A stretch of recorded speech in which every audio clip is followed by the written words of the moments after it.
প্রিয় গাইস, আজকে আমি আপনাদের একটা জঙ্গলের সাথে পরিচয় করে দেব। যে জঙ্গলটা দুর্ধর্ষ জঙ্গল। এই জঙ্গলে প্রায় 3.5 কিলোমিটার দূরে গিয়ে আমাদের বা আমাকে সমিতি কালেকশন করে আসতে হয়। এই জঙ্গলের আশপাশে কোনো বাড়ি নেই। মাঝে মাঝে শোনা যায় যে ওখানে বিভিন্ন অকারেন্স হয়, যেগুলো অত্যন্ত বেদনাদায়ক ঘটনা। আর এই জঙ্গল কিছু কিছু জায়গা আপনারা যদি যান, আপনাদের শরীর শিউরে ওঠে। কারণ এখানে কোনো মানুষের দেখা খুব কম মেলে। মানুষের দেখা খুব কম মেলে। আর এখানে যদি কাউকে এক জায়গায় বেঁধে রাখে, তাহলে হয়তো ওরে খাবার দাবার না দিলে, না খেয়ে চিৎকার করতে করতে হয়তো সে একদিন মারা যাবে। তারপরেও এখানে কোনো লোকের সাথে সাক্ষাৎ হবে না।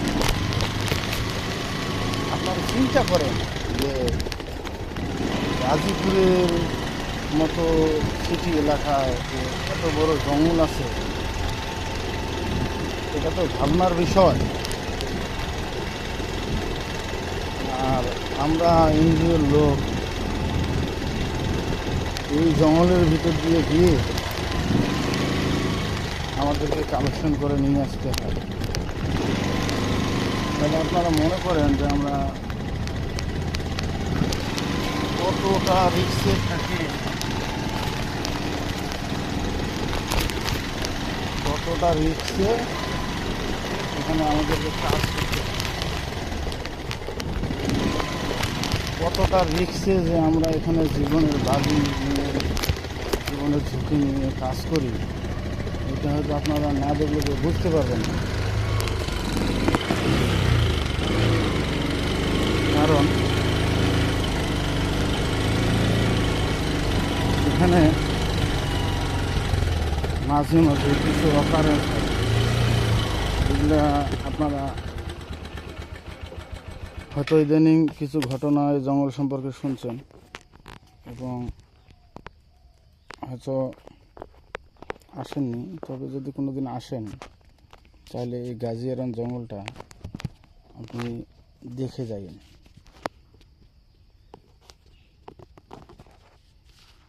দেখে গেলে হয়তো জীবনে কিছু বাস্তব অভিজ্ঞতা আপনি পেয়ে যাবেন, যে আসলে একজন এনজিও কর্মী যে জীবনে কতটা ঝুঁকি নিয়ে তারা এই যে কাজ করতেছে, এটা হয়তো আপনারা না দেখলে বুঝতে পারবেন না। দেখেন যাচ্ছি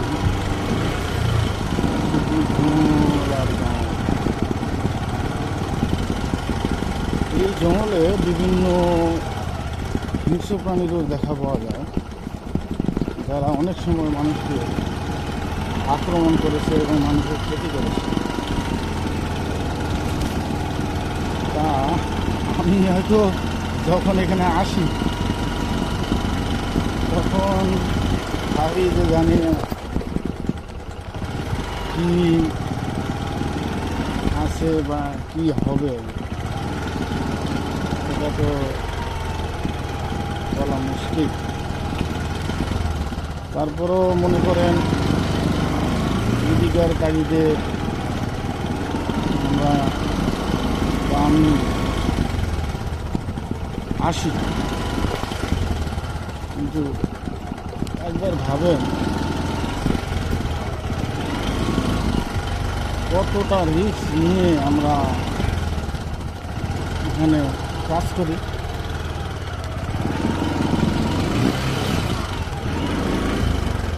আপনি এদিকে যত যাবেন তত জঙ্গল পাবেন, শুধু জঙ্গল আর জঙ্গল, জঙ্গল আর জঙ্গল। আমি প্রথমে যখন আসি অবাক হয়ে গেছি যে আসলে গাজীপুর সিটির মধ্যে এরকম জঙ্গল থাকতে পারে। আপনারা হয়তো না দেখলে বুঝতে পারবেন না, না দেখলে বুঝতে পারবেন না যে আসলে এখানে ভাই যে বলতেছে কথাগুলো আসলে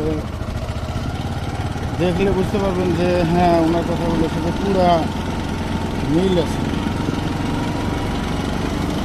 প্রায় 3.5 কিলোমিটার, 3.5 কিলোমিটার রাস্তা পার হয়ে আমাকে আসতে হয়।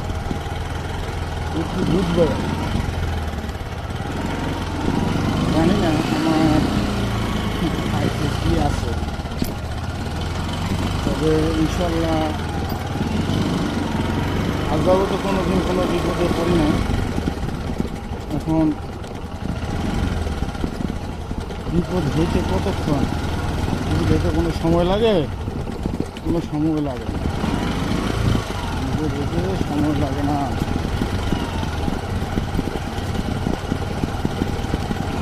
তারপরেও জীবনের ঝুঁকি নিয়ে আমরা দূর থেকে দূরে ছুটে চলি।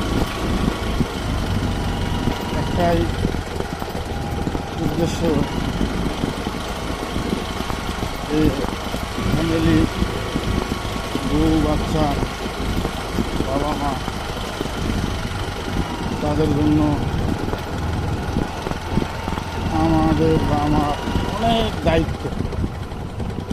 যে দায়িত্ব পালন করার জন্য হয়তো ঝুঁকিটাকে আমরা ঝুঁকি মনে করি না, কিন্তু বাস্তবিক দিক থেকেই আসলে এটা একটা মারাত্মক বিষয়, এটা হয়তো আপনি বুঝবেন। তো ঠিক আছে বন্ধুরা,